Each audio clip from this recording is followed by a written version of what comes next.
अस्सलाम वालेकुम वरहमतुल्लाहि वबरकातुहू। उम्मीद है आप सब खैरियत से होंगे। आज मैं आपसे तौबा और इस्तिग़फ़ार के बारे में बयान करूँगी।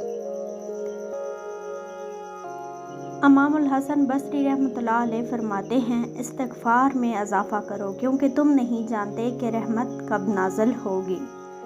ताबी मशरूक बिन अल-जदा रहमतुल्लाह अलैह का कौल है, बेशक हर शख्स के लिए लाज़िम है कि वो तन्हाई में बैठा करे, फिर अपने गुनाहों को याद करे और उन पर इस्तिग़फ़ार करे। ताबी बकर बिन अब्दुल्ला फरमाते हैं, बेशक तुम लोग कसरत से गुनाह करते हो तो कसरत से इस्तिग़फ़ार भी करो, क्योंकि क़यामत के दिन बंदा जब नामा-ए-माल में हर 2 सतर के बाद इस्तिग़फ़ार लिखा हुआ देखेगा तो इसे खुशी होगी।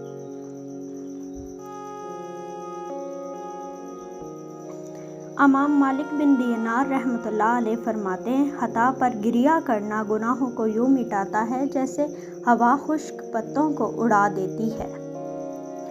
किसी अक्लमंद से पूछा गया, हमें किस बात पर रोना चाहिए? अरशाद हुआ, इन घड़ियों पर जो गुनाहों में बसर हुई। पूछा गया, हमें किस अमर पर अफसोस करना चाहिए? अरशाद हुआ, इन लम्हों पर जो गफलत की नज़र हुए।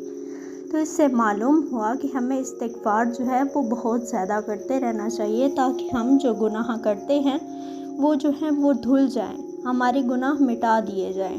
अल्लाह ताला हम सबको अपने गुनाहों पे शर्मिंदा होने की तौफ़ीक दे और अल्लाह ताला हमारी मदद फरमाए कि हम जो है गुनाह जो है वो छोड़ दें।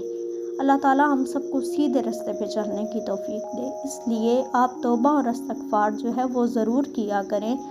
न जाने कौन सी ऐसी घड़ी होगी जिसमें हमारी तौबा जो है वो कबूल हो जाएगी। अल्लाह ताला हम सबको सीधे रास्ते पे चलने की तौफ़ीक दे। आमीन सुम्मा आमीन। सदक़ल्लाहुल अज़ीम।